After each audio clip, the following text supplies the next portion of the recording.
Greetings, Morrison County. This is Greg Spofford, and I have the absolute privilege this year of serving as an AmeriCorps Vista with Oasis Central Minnesota.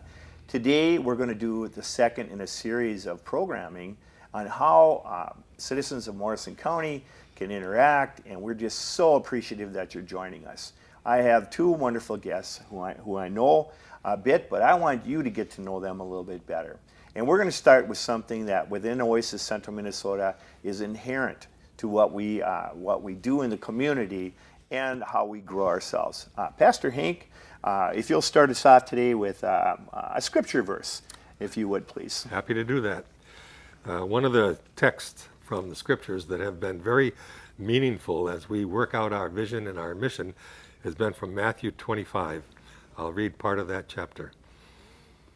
Jesus said, "Come, you that are blessed by my Father, inherit the kingdom prepared for you from the foundation of the world. For I was hungry, and you gave me food. I was thirsty, and you gave me something to drink. I was a stranger, and you welcomed me. I was naked, and you gave me clothing. I was sick, and you took care of me. I was in prison, and you visited me." And then the righteous will answer him, "Lord, when? When was it that we saw you hungry and gave you food, or thirsty and gave you something to drink? And when was it that we saw you a stranger and welcomed you, or naked and gave you clothing? And when was it that we saw you sick or in prison and visited you?" And Jesus will answer them, "Truly I tell you, just as you did it to one of the least of these who are members of my family, you did it to me." Thank you, Pastor Hank. And tell us a little bit about yourself, if you would. Just wherever you want to start. Well, my name is Hank French, and I am a retired, or trying to be retired, Lutheran pastor. I moved to Little Falls about 7 years ago, bought a house here. My wife, Bobby, teaches over at the Music Center at the Franciscan Sisters of Little Falls Music School. And after we moved here, I was asked to do an interim ministry at First Lutheran Church, and I served as their pastor for 2 years. Hank, we're really pleased to have you, and I've really appreciated your contributions to the community. The person today, you're going to be impressed. I'm not going to do as much talking, those who know me.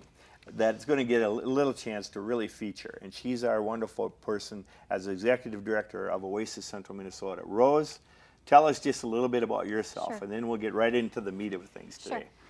So my name is Rose Surma. I'm the Executive Director for Oasis Central Minnesota. I grew up in Little Falls and returned here in 2010. I have 2 boys, and I'm happy to be here. I love the Little Falls community and excited to be doing the work of Oasis Central Minnesota. We've got 3 programs, and I say we because I've been so privileged to be reconnected this last year as in AmeriCorps Vista. Just mention those 3 programs, Sure. and then we're going to launch into the one that we especially want to talk about today. Sure. So I think one of the things that really drew me to this organization was that it's really community-based, and it's community coming together and solving problems. So our programs that we have, we're mostly focused on food and housing. Our longest running program that most people are familiar with is the Share Meal program. And that's a weekly meal. It's all volunteer run. Volunteers come, they plan, prepare, purchase, and serve the meal. It's open to all in the community, and it's really a great community building event that's been going on since mid-'80s, I believe. Yep. We also provide support to the Fair for All program. That's bringing lean meats and produce to the community at a reduced cost. So increasing access to those resources for folks that, for anyone. The program's open to anyone. There's no income guidelines, but really the hope is to increase those resources for people who need it. Our third program that we'll talk most about is emergency housing. Recently we've prioritized homelessness and addressing that within our community, and we're going to talk a little bit more about that today. Homelessness in Morrison County? I know people ask that all the time. We don't see the homeless. Okay, so we'll just launch right into that. Sure. But first, we also are going to have a little fun today, even though we're talking about this. So why did the chicken go halfway across the road? Why? You ready for this? She wanted to lay it on the line. There's some humor in that, but guess what? We're going to kind of lay it on the line. So be prepared, audience, because we're going to talk about something very serious, but we'll try to keep it light. Rose, tell us about the homelessness and why Oasis has decided that. Sure. Well, and I think it's important to note that a lot of this work is in the roots of Oasis. When it started in the mid to late 80s, there was a goal of addressing homelessness in the community. It just hasn't been done quite as much as we're doing now. So it's really been a part of the origins of the organization. I think one of the most important things that I love to do is really try and humanize homelessness, because I think it's important to remember that those that have this experience, they're more than just a homeless person. They're individuals, they're parents, they're children, they're people in our community, and really our hope is to help them transition out of that crisis and to flourish. So really seeing them as human beings and members of our community, I think is very important. So I'd like to just kind of go through the kind of who, what, some statistics and factors surrounding homelessness, why, some of the reasons that we should care beyond, of course, what we've talked about with the scripture reading, and then some of the goals that Oasis Central Minnesota has and is working towards to really bring the community together and address this issue. Well, take it away. You have a nice kind of layout there. layout here. Lay it out for us. So Oasis Central Minnesota, I started seeing this as an issue early on when I started as an executive director. I had one individual in particular, but people coming to me that were currently homeless, and there was really nowhere for them to go. So I felt, and the organization felt, that this is something that needed to be addressed. We don't want people living in their cars, sleeping outdoors, or living in unsafe situations. So we really took on doing some of that work. What we could do to start with, and what we're doing now, is we have some limited resources, grant funds and donations, where we can place people in a hotel setting and work with them to try and find some sort of permanent housing. Last year in 2018, we had 123 requests for that service. And those could be families, those could be single adults, but 123 phone calls or walk-ins of people in our community that had nowhere to go. Right. We were able to serve 41 of those individuals and help them to transition to stable housing, and that's what we're doing, is we're hoping to build our capacity. I collected some statistics. There was limited information on sort of the scope of the problem and where people were living when they had nowhere to go. Most of those that experience this are children. Wow. 57% are minor children with an adult. 28% are adults, and then 13% are young adults. So we do see a lot of young families with young children, which is very sad. Most people end up couch hopping. About 40% is what we call couch hopping. So that's sleeping on a couch or floor of whoever will take you in. That can be a not so great situation. There could be drugs in the home, there could be domestic violence, and you're highly vulnerable to being taken advantage of financially and in other ways. The next most prevalent is sleeping outdoors. It's hard to believe, and you don't see it. It's a little bit hidden because people aren't going to want to sleep, most people, where they can be seen. Usually they're tucked away somewhere, sort of as much privacy as they can get. That's about 28% of people, and believe it or not, even in the cold winter months, some people are left with that as their only option. 15% sleep in vehicles.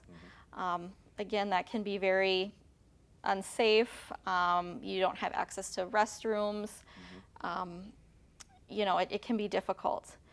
7%, I'm just looking here, came to us as a result of an eviction. They were asked to leave their home or apartment. Typically, they weren't able to pay the rent. 4% left some sort of treatment program, and then 6% that we saw were currently experiencing a domestic violence or family violence crisis. The next statistic I wanted to really look at is employment. You hear a lot, maybe people, if they had a job, things would improve for them. Actually, many of these folks are working. They're just not quite making it. About 34% of those that we saw experiencing homelessness were employed. 34% of adults were employed. 38% were disabled, and then 28% were unemployed. Okay. Those that didn't have employment typically had some sort of barrier: childcare, transportation, lack of a photo ID, lack of address, that limited their ability to find employment. Something that's important about that is, in order to address those sorts of barriers, without adequate safe housing, it becomes impossible to do that. So one of the things when we started to see this as an issue, I thought it's important to not reinvent the wheel. And I really wanted to look at what was happening in other parts of Minnesota, in particular greater Minnesota. So I actually called and Googled every county in the state of Minnesota, other than in the 5-county metro, and did some checking to see where there were emergency shelters. And I put together a map, which is really shocking.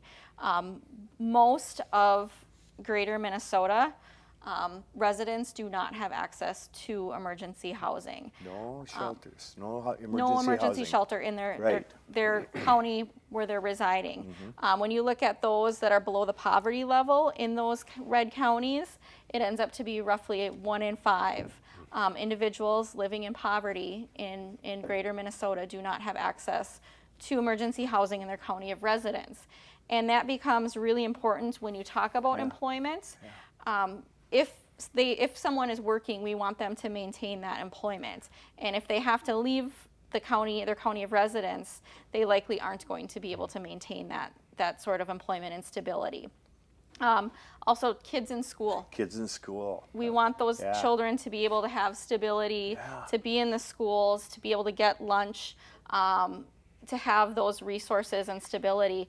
If they're leaving their county of origin, they're likely transferring school districts. And we're talking about the stats that you have. We're talking about people that are already here, right in our county. Morrison County residents, 57% of what are children. I didn't mean to interrupt, but I think that's kind of the myth that people are thinking. And that's really important.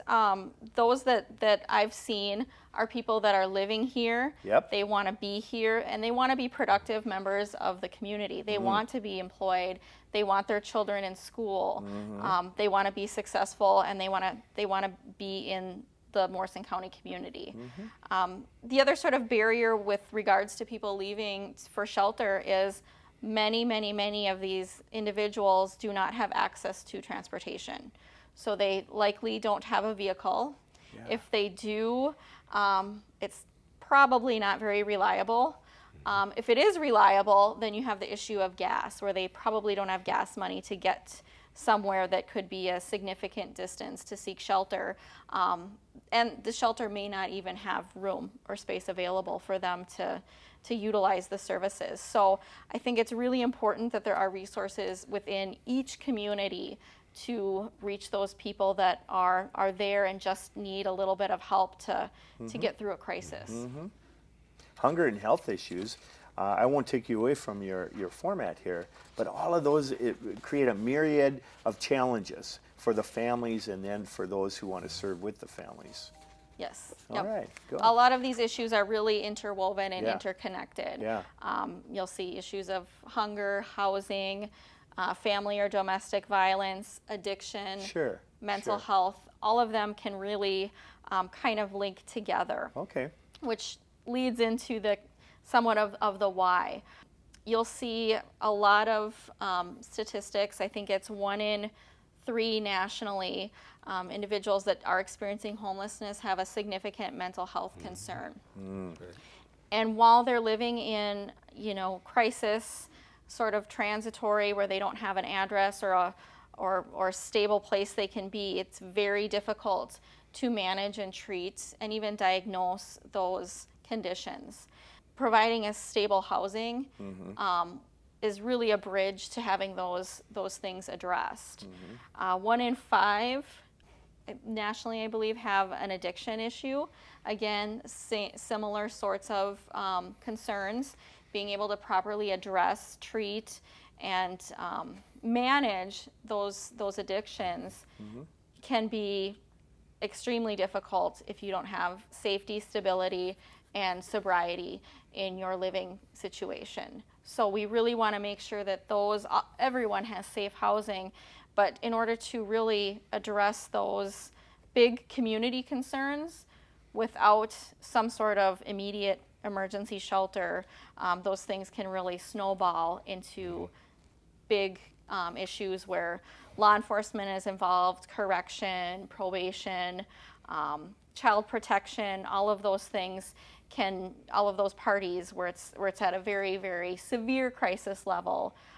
If possible, we want to avoid that by simply providing shelter and then connection to resources. It sounds like, and I know they've used this term around the state, housing first is kind of a big, not just concept, but the big need to address some of this multitude of needs that could be a part of the complex concern. Sure. Yeah. Yes. One of the things that I found in my research was a housing first approach. I thought, we aren't the first people to deal with this. What works? When have people been successful? Yeah. And research shows that people cannot be successful until they have safety and stability and their basic needs met. What recent providers have done that are successful or most successful based on the research is to provide some sort of safe, stable emergency housing and then support to reach the services that they need to address some of their underlying issues. And that's the future for Oasis Central Minnesota. Why don't you explain a little bit about where we're headed? Sure. So as I said before, right now we have some limited space in a hotel setting. What we'd like to do is transition to a physical shelter where we can provide with greater efficiency and just meet more of the need. Emergency shelter. We would have case management on staff to work with the individuals that are seeking shelter and help them address their issues, pursue appropriate housing options, and really work to get them to stability.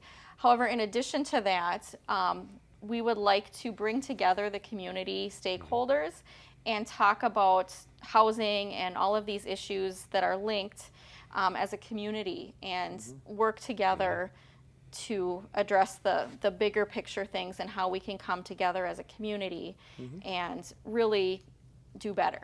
Hank, let's come over to you because the board has taken an active role in this as well as some committees. Can you talk a little bit about the board?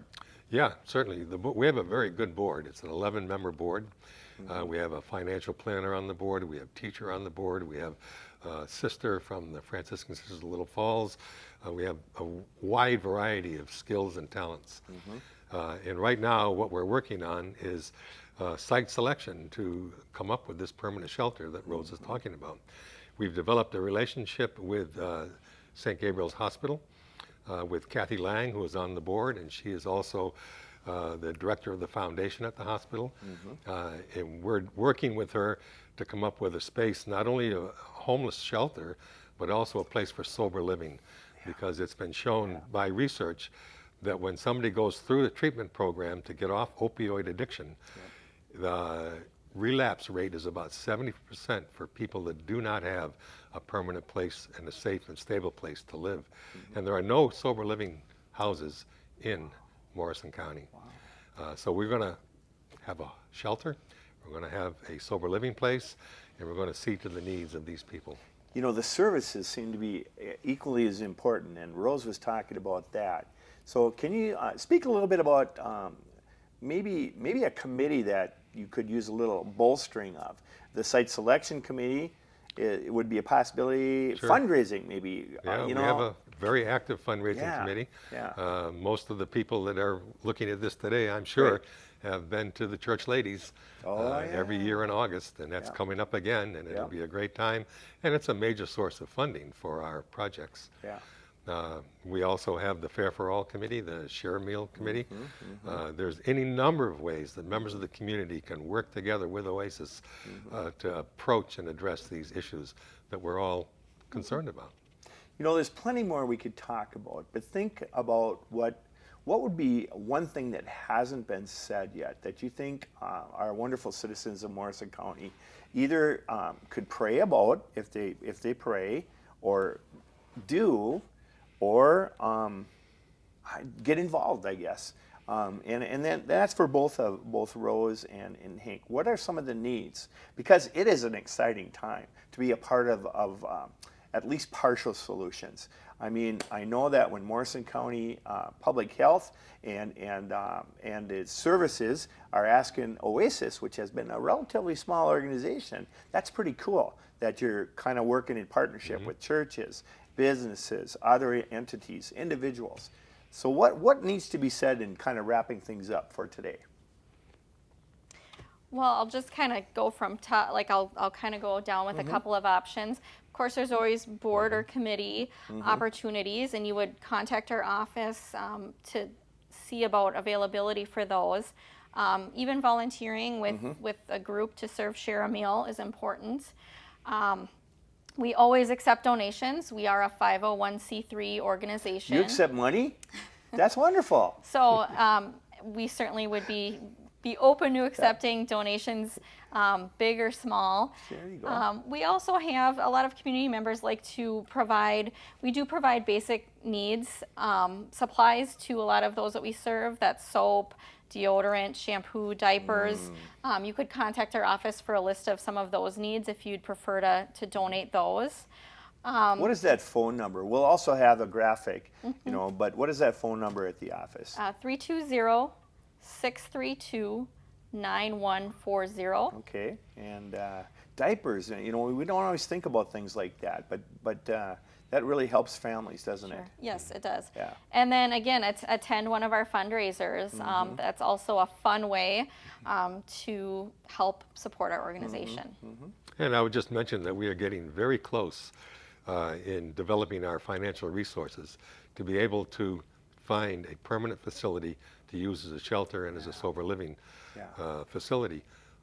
We have a little bit of a funding gap, but we're getting closer, and anyone out there in the audience who would like to help us break through that gap, your donations would be more than welcome. Wow.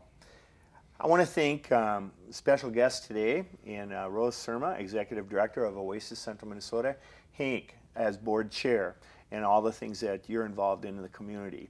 I want to thank the people that we serve, because ironically, when we serve people, we are served in return. And it fits with that opening scripture verse of Matthew 25. Mother Teresa used to say, you know, especially with the brothers and sisters that are in need. So thank you very much. We thank the community for its support now and in the future. And I will say God bless. God bless us all.